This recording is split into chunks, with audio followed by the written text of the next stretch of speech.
Assalamualaikum warahmatullahi wabarakatuh. Perkenalkan, nama saya Nabila Tuzara Herenisa dari Prodi Manajemen Bisnis Syariah kelas R. Di sini saya akan menjelaskan tentang PowerPoint yang saya buat, yaitu landasan hukum etika bisnis dan ruang lingkupnya. Landasan hukum etika bisnis Islam. Al-Quran merupakan firman Allah Subhanahu wa Ta'ala yang menjadi sumber utama ajaran Islam. Ayat-ayat dalam Al-Quran mengatur berbagai aspek kehidupan, termasuk etika dalam berbisnis, seperti larangan memakan harta secara batil dan anjuran untuk memakan makanan yang halal dan baik. Di sini saya akan menjelaskan ijma dan qiyas. Yang pertama yaitu ijma.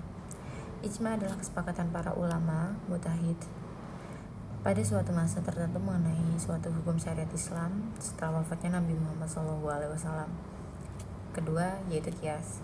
Qiyas adalah menyamakan suatu hukum masalah baru dengan masalah yang sudah ada dalam Al-Quran atau hadis karena memiliki ilat atau alasan hukum yang sama. Saya akan menjelaskan beberapa prinsip etika bisnis Islam, yaitu prinsip tauhid.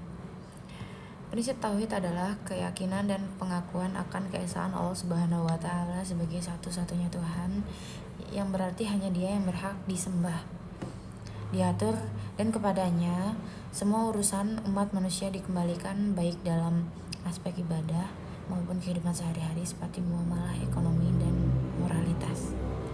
Dan yang kedua yaitu prinsip keseimbangan, yaitu keharusan bersikap adil, menjaga kesetaraan dalam segala aspek bisnis termasuk distribusi sumber daya, perlakuan terhadap semua pihak dengan adil kepada konsumen, karyawan, dan lain-lain, dan serta harmonis antara pertumbuhan ekonomi dengan kesejahteraan sosial serta lingkungan.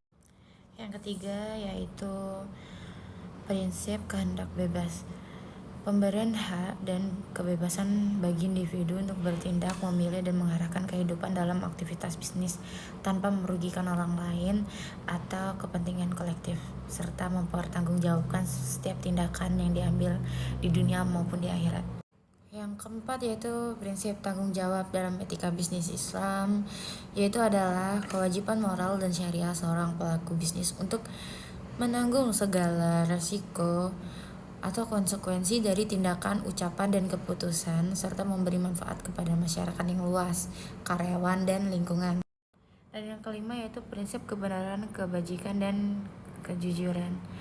Dalam etika bisnis Islam, kebenaran adalah niat, sikap, dan perilaku yang benar secara moral, mencakup unsur kebijakan, dan kejujuran yaitu bersikap konsisten antara perkataan dan perbuatan untuk memastikan transaksi yang adil, transparan, dan membawa keberkahan serta kemaslahatan bagi seluruh, baik pihak penjual, pembeli, maupun masyarakat.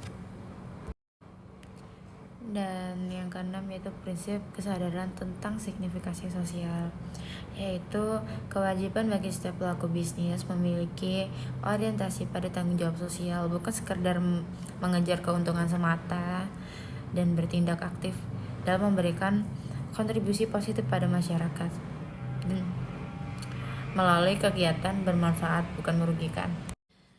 Dan yang ketujuh adalah prinsip kejujuran, untuk bersikap dan bertindak sesuai dengan kebenaran apa adanya dan tanpa penipuan dalam setiap aspek bisnis yang berlandas nilai-nilai agama Islam. Dan yang kedelapan adalah prinsip kesamaan atau jahalah, yaitu larangan terhadap ketidakjelasan dan ketidaktransparan dalam transaksi bisnis yang merugikan salah satu pihak yang terlibat. Dan yang kesembilan yaitu prinsip tidak melakukan sumpah palsu, yaitu yamin gosur, larangan keras untuk menyampaikan pernyataan atau kesaksian yang palsu yang merugikan orang lain demi keuntungan pribadi. Dan yang terakhir yaitu yang ke-10, prinsip tidak mengurangi timbangan atau takaran. Dalam etika bisnis Islam, kewajiban untuk bertransaksi secara adil, jujur, dan penuh kehati-hatian dalam menimbang atau mengukur barang agar tidak merugikan pihak lain. Demikian beberapa hal yang bisa saya sampaikan. Saya mohon maaf sebesar-besarnya jika ada kata atau beberapa kalimat yang kurang jelas. Saya akhiri, wassalamualaikum warahmatullahi wabarakatuh.